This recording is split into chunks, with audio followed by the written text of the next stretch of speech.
नमस्कार 99 न्यूज़ के इस बुलेटिन में आपका स्वागत है। मैं हूं तबरेज़ अनवर।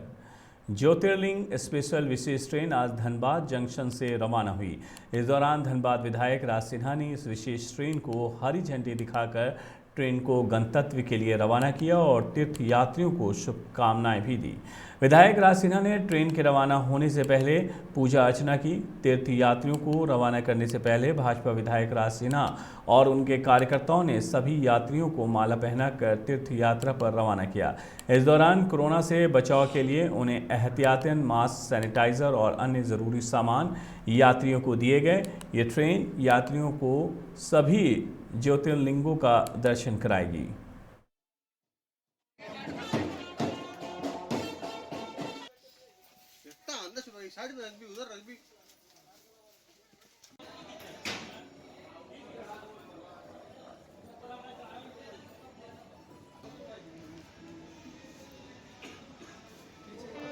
शक्ति में जो 5 ज्योतिर्लिंग शिरडी साईं बाबा और सोमनाथ द्वारकापुरी, कैसा लग रहा है? बहुत अच्छा लग रहा है। ऐसा सुविधा और होना चाहिए दक्षिण भारत और सब जगह के लिए भी यहाँ से आस्था शक्ति ट्रेन चल। कौन कौन जा रहे हैं आप लोग? पति पत्नी। ये तीरथ पहली बार धनबाद से ज्योतिर्लिंग स्पेशल चला है, कैसा लग रहा है आप लोग को? बहुत अच्छा है। आगे भी इस तरह की ट्रेनें चले हैं, उसके लिए क्या कहेंगे? सबको बोले कि सबको आए इस ट्रेन में सफर के लिए। यात्रा भी बहुत अच्छी है। पहले हम लोग सफ़र करते तो ज़्यादा खर्च हो जाता था क्योंकि हर जगह उतरना पड़ता था, लेकिन यह ट्रेन जो है पूरी यात्रा करा रही है। बहुत अच्छी है, अच्छा है सबके लिए, कम खर्च में पूरा हो रहा है। खुशी का दिन है और भारत दर्शन के तहत आज यहाँ से ट्रेन खुली जो 7 ज्योतिर्लिंग धाम, द्वारका धाम और नासिक, शनि सिंगनापुरम, शिरडी साईं सब घूमते हुए लोगों को दर्शन कराते हुए उनके रहने खाने, उनके बस, वहाँ पे धर्मशाला या होटल में रहने की व्यवस्था और स्टैचू ऑफ यूनिटी में जो सरदार पटेल की आज विश्व प्रसिद्ध जो मूर्ति है उसको भी घुमाने के लिए लोगों को ले जाएंगे। मैं भारत सरकार, विशेषकर प्रधानमंत्री माननीय मोदी जी, रेल मंत्री जी को और IRCTC के पदाधिकारियों को अपनी ओर से बहुत बहुत बधाई देता हूँ। धनबाद के सेंट्रल हॉस्पिटल में भर्ती कतरास भटमुर्ना के रहने वाले बलदेव दसौंधी का आज निधन हो गया। परिजन मौत के लिए सहारा इंडिया को जिम्मेदार बताते हैं। मृतक बलदेव BCCL से रिटायर कर्मी थे। उन्होंने अपने जीवन की सारी जमा पूंजी सहारा बैंक में जमा किया था। लॉकडाउन में स्थिति खराब हो जाने के कारण लगातार 2 वर्षों से अपने पैसे के लिए वो सहारा इंडिया के बैंक का चक्कर लगा रहे थे, लेकिन उनको पैसा नहीं मिला। उनको एहसास होने लगा कि मेरा पैसा अब डूब गया, जिसके चिंतित रहने के कारण 5 दिन पहले उनकी तबीयत अचानक ख़राब हो गई। BP बढ़ जाने के कारण उनका ब्रेन हैमरेज हो गया और आज धनबाद के सेंट्रल हॉस्पिटल में उन्होंने अंतिम सांसें ली। अंतिम वक्त में पैसे के अभाव के कारण उनका सही इलाज भी नहीं हो सका। मृतक के भतीजा सामाजिक कार्यकर्ता दिलीप दसौंधी ने आरोप लगाया है कि उनके चाचा की मौत का जिम्मेदार सहारा इंडिया है।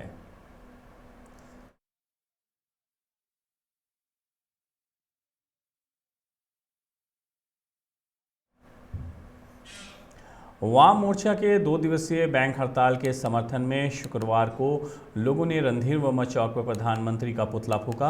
इस दौरान वाम नेताओं ने कहा कि केंद्र सरकार की हिटलर नीति और बैंकों का प्राइवेटाइजेशन की प्रक्रिया के खिलाफ वाम मोर्चा ने नरेंद्र मोदी का पुतला फूंका है।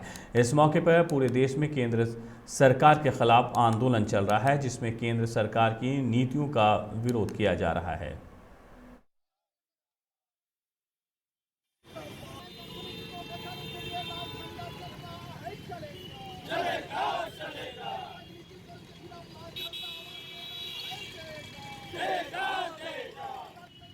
लोगों ने पूरे देश व्यापी बैंक की हड़ताल है और उस हड़ताल के समर्थन में हम वाम मोर्चा के लोग उस आंदोलन के समर्थन में देश के हिटलर सह प्रधानमंत्री का आज हम लोगों ने पुतला फूका है और आम जनता से ये आह्वान करने आए हैं कि ये जो वर्तमान की सरकार है तमाम सार्वजनिक उद्योगों को एक के बाद एक बेचने की जो साजिश कर रही है, कारपोरेट घराना को मुनाफा देने की सोच रही है, इसके खिलाफ आम जनता को आज लड़ाई में आना होगा।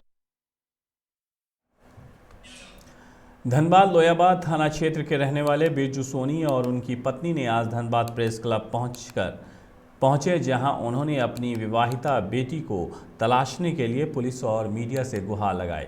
उन्होंने बताया कि उनकी पुत्री पूनम कुमारी अपने पति के साथ 17 नवंबर को लोयाबाद बाजार खरीदारी करने गई थी, जहां से वो रहस्यमय तरीके से गुम हो गई, जिसके बाद पिता बिरजू सोनी अपने स्तर पर काफ़ी खोजबीन की पर गुमशुदा पुत्री का पता नहीं चल सका।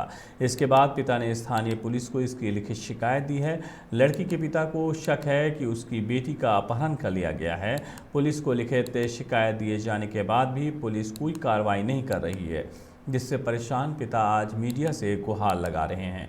उन्होंने कहा है कि अगर उसकी बेटी को ढूंढने में पुलिस मदद नहीं करती है तो वो पूरे परिवार के साथ 22 दिसंबर को आत्मदाह कर लेंगे। लड़की के माता पिता ने आत्मदाह से संबंधित सूचना जिला प्रशासन को भी दी है।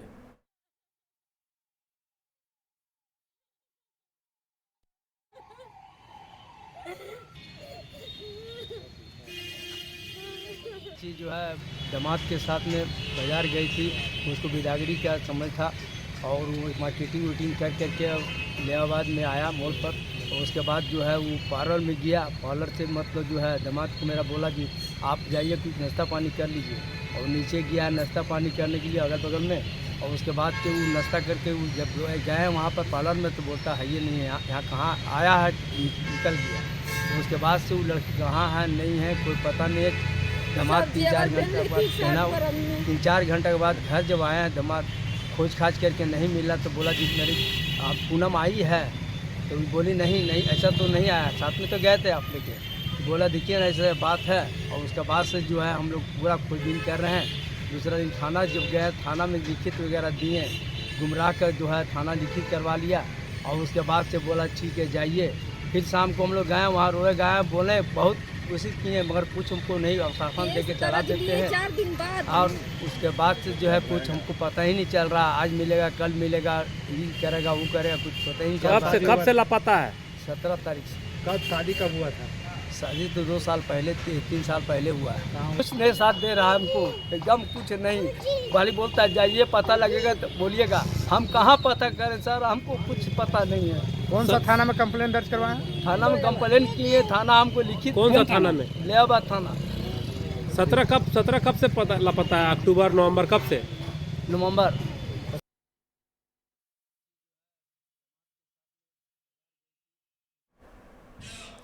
झारखंड में बेरोजगारी से निजात पाने के लिए मुख्यमंत्री हेमंत सोरेन के बयान मुर्गा और अंडा बेचने पर भारतीय जनता युवा मोर्चा के कार्यकर्ताओं ने निंदा की है।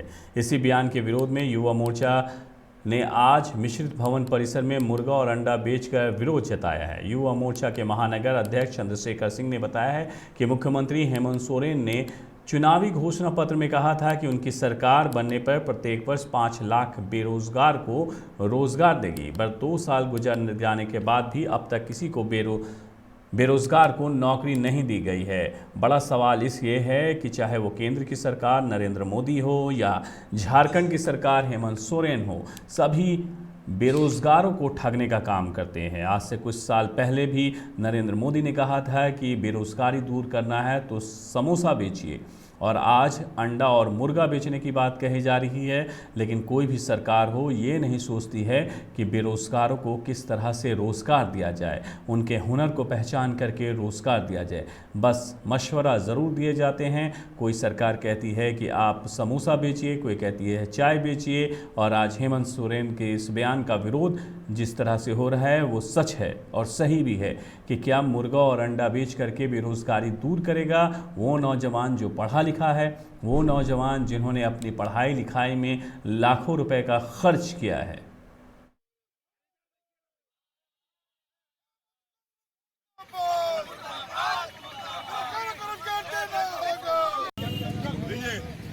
भारतीय जनता युवा मोर्चा के नौजवान कार्यकर्ता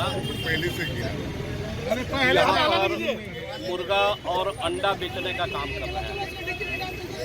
झारखंड में जब हेमंत सोरेन जी की सरकार बनी तो उन्होंने घोषणा किया कि प्रत्येक वर्ष 5 लाख बेरोजगारों को, युवाओं को हम रोजगार देंगे।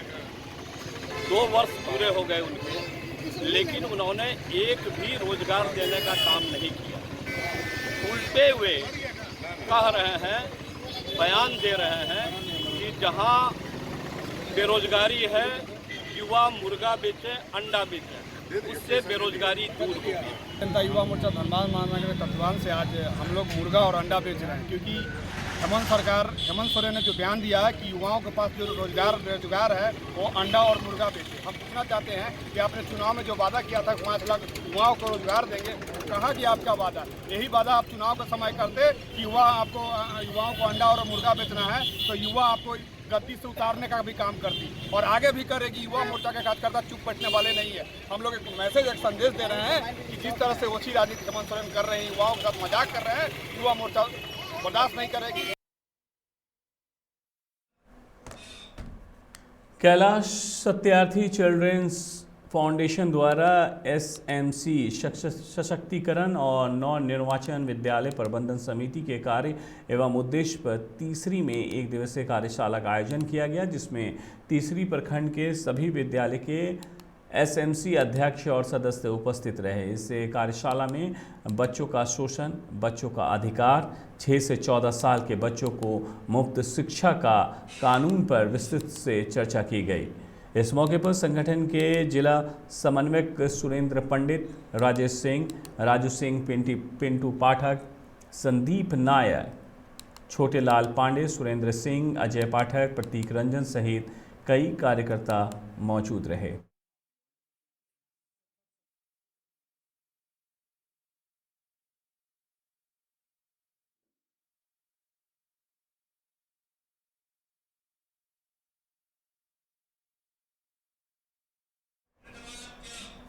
आसनसोल के ऊषाग्राम इलाके में एक मोटरसाइकिल और पुलिस गाड़ी के बीच टक्कर हो गई।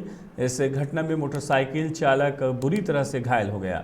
बताया जाता है कि पुलिस वैन बाइक सवार को धक्का मारी और काफ़ी दूर तक घसीटती हुई ले गई। इस घटना को देख स्थानीय लोग उग्र हो गए, जिसके बाद बवाल बढ़ गया और लोग पुलिस गाड़ी में तोड़फोड़ करने लगे। जब पुलिस ने मोर्चा संभाला तो लोग पुलिस पर पथराव करने लगे। पुलिस ने स्थिति को संभालने के लिए लाठीचार्ज भी किया। इस घटना में 1 दर्जन से अधिक लोगों को गिरफ्तार किया गया है। लोगों ने घायल युवक को जिला अस्पताल भेजा है, जहां उसका इलाज चल रहा है। घायल युवक की पहचान डामरा निवासी 30 वर्षीय राहुल चौरसिया के रूप में हुई है।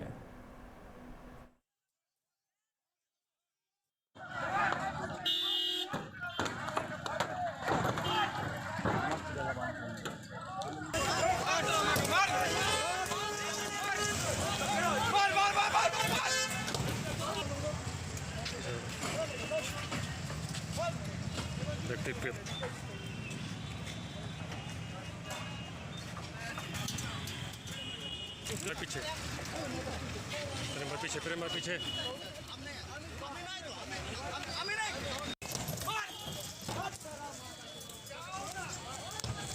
रोड क्रॉस कर रहे हैं, मतलब हम क्रॉस करके कोई गाड़ी नहीं पीछे, लेकिन उसका क्रॉस करते हुए अचानक कहाँ पता गाड़ी कहाँ से है, इतना ओवर स्पीड में मारा। उस समय पूरा मुंह से ब्लडिंग, होठ से ब्लडिंग, माथा फट गया है। फिर संगे संग हम लोग लेके गए, ड्राइवर उतर गए, उसको मतलब साइड करने के लिए उतरा, लेकिन भाग गया, क्या हुआ पता नहीं। फिर हम लोग उसको लेके गए हॉस्पिटल। ऑटो लेके आ गया मेरा भाई सही टाइम पे, हम लोग हॉस्पिटल लेके गए। अभी गाड़ी किसका था? कौन सा? जो जिस गाड़ी से एक्सीडेंट हुआ था? मेरे अंकल का गाड़ी था। और जो गाड़ी मारा था वो कौन सा गाड़ी था? वो बोलेरो गाड़ी था, पुलिस का था ना, पुलिस का था। जिसको मारा उसका नाम क्या था? राहुल भगत। करके लेके गया, सिचुएशन बहुत खराब है, बचने का चांस कम है। किसका गाड़ी स्पीड में था? ये पुलिस का गाड़ी, बहुत तेज चलता था, वहां से लेकर लंबा तक। गाड़ी हाई स्पीड था, बोल दो किसको फाइल से मिलता गाड़ी, किसको किससे टक्कर हुआ? बाइक वाला ऐसा मारा। देख लीजिए आपके सामने में रिजल्ट देख लीजिए। देश की राजधानी दिल्ली में पिछले 24 घंटों के दौरान ओमिक्रॉन वेरिएंट के 10 नए मामले सामने आए हैं, जिसके बाद कुल मामले अब 20 हो गए हैं। इन 20 मरीजों में से 10 को अस्पताल से छुट्टी भी दे दी गई है। ये जानकारी खुद दिल्ली के स्वास्थ्य मंत्री सत्येंद्र जैन ने मीडिया के सामने आकर दी। दिल्ली में ओमिक्रॉन के मामलों में तेज़ी से इजाफा हुआ है। पिछले 48 घंटों के दौरान 14 नए मामले सामने आए हैं, जिसे दिल्ली के लिए अच्छा नहीं माना जा सकता है। और ये कह सकते हैं कि दिल्ली के साथ साथ पूरे देश के लिए अच्छा नहीं है, क्योंकि तेज़ी से बढ़ रहे हैं ओमिक्रॉन के मरीज़। ओमिक्रॉन को डेल्टा की तुलना में कई गुना तेज़ी से फैलने वाला स्ट्रेन बताया जा रहा है। प्रधानमंत्री नरेंद्र मोदी ने वीडियो कॉन्फ्रेंसिंग के जरिए उत्तर प्रदेश के वाराणसी में आयोजित अखिल भारतीय मेयर सम्मेलन में हिस्सा लिया। इस सम्मेलन में उत्तर प्रदेश के मुख्यमंत्री योगी आदित्यनाथ और केंद्रीय मंत्री हरदीप सिंह पुरी भी मौजूद रहे। इस दौरान योगी आदित्यनाथ ने कहा है कि पिछले 7 वर्षों में काशी ने विकास के लिए नए मापदंड स्थापित किए हैं। 7 साल पहले जो लोग काशी आए वो आज काशी को नहीं पहचानते, क्योंकि 2014 के पहले काशी में बिना किसी प्लान के केवल अपने व्यक्तिगत स्वार्थ के लिए जो विकास होते थे वो यहाँ के जनजीवन की व्यवस्था को अस्त व्यस्त कर देते थे। विवादित बयान देने के बाद कांग्रेस विधायक रमेश कुमार ने भले ही माफ़ी मांग ली हो, लेकिन उनके खिलाफ दिल्ली की एक एनजीओ ने शिकायत दर्ज कराई है। इस शिकायत में कर्नाटक के राज्यपाल को विधायक के खिलाफ सख्त एक्शन लेने का अनुरोध किया गया है। आपको बता दें कि बीते दिन दुष्कर्म को लेकर दिए अपने बयान के चलते विधायक के खिलाफ विरोध प्रदर्शन तेज हो गया। कांग्रेस पार्टी के मुश्किलें ख़त्म होने के बजाय लगातार बढ़ रही हैं। दरअसल अब कर्नाटक कांग्रेस के वरिष्ठ नेता और पूर्व विधानसभा अध्यक्ष KR रमेश कुमार ने विधानसभा में दुष्कर्म को लेकर विवादित बयान दे दिया था, जिसके बाद लगातार उनकी और पार्टी की किरकिरी हो रही है। बिहार के बक्सर जिले का एक युवक 12 साल पहले अचानक लापता हो गया था। काफ़ी दिनों तक उसकी कोई खबर नहीं मिली तो पत्नी ने दूसरी शादी कर ली। घर के लोगों ने काफ़ी अरसा गुजरने के बाद उसे मृत मानकर अंतिम संस्कार भी कर दिया था। इस बीच बीते बुधवार को स्थानीय थाने की पुलिस एक तस्वीर लेकर बक्सर में युवक के घर पहुंची। तस्वीर को देखते ही युवक की मां अपने बेटे को पहचान ली। मामला बक्सर जिले के चौसा प्रखंड के खिलाफतपुर गांव का है। ये गांव गंगा और कर्मनाशा के किनारे उत्तर प्रदेश के गाजीपुर ज़िले से लगती सीमा पर है। हथियार डाल मुख्यधारा में शामिल हुए पूर्व आतंकियों को फिर से कथित जिहाद के नाम पर बंदूक उठाने के लिए उकसाया जा रहा है।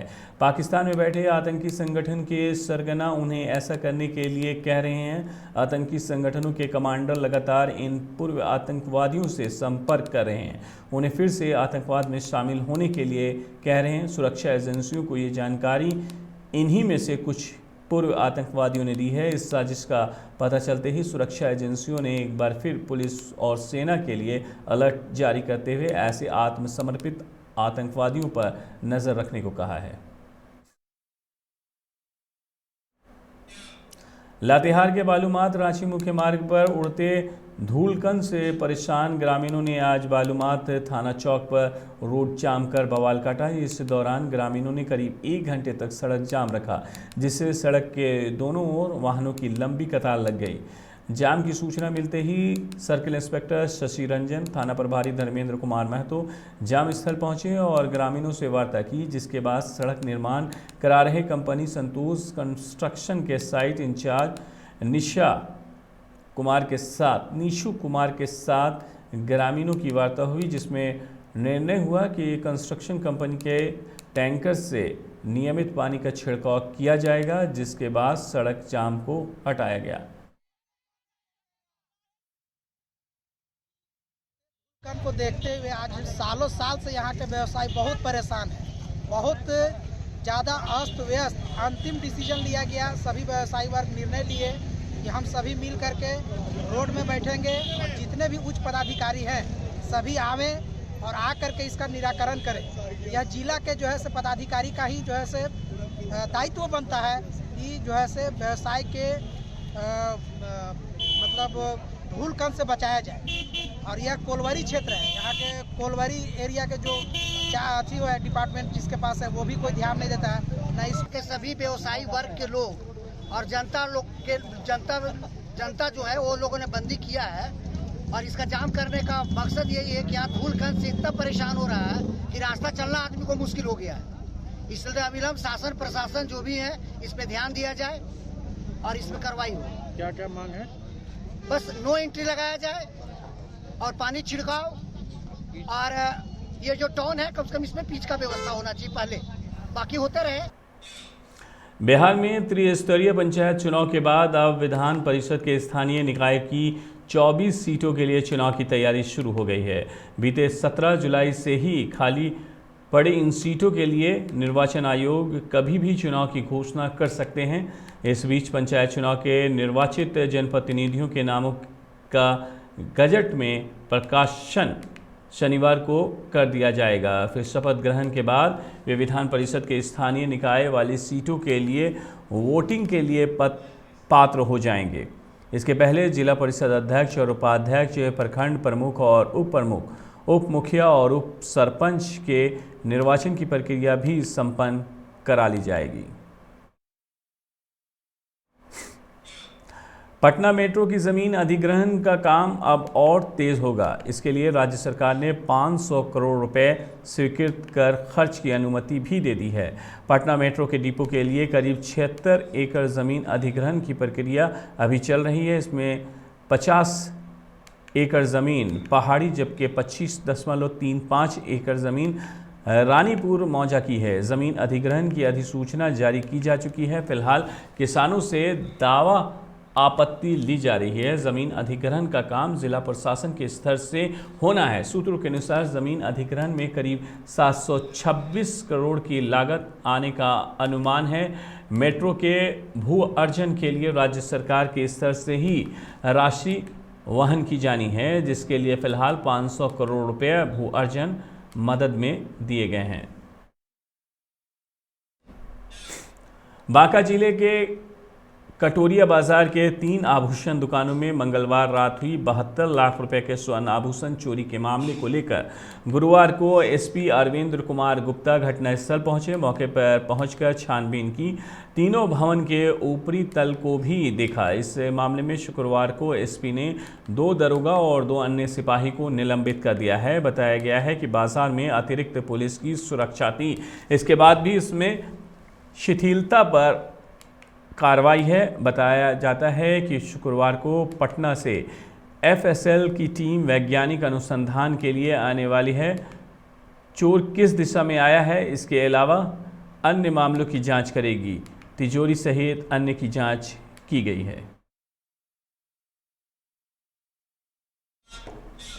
99 न्यूज़ के इस बुलेटिन में मेरे साथ इतना ही। मुझे दीजिए इजाज़त। धन्यवाद और आसपास की बाकी खबरों के लिए बने रहिए 99 न्यूज़ के साथ। नमस्कार।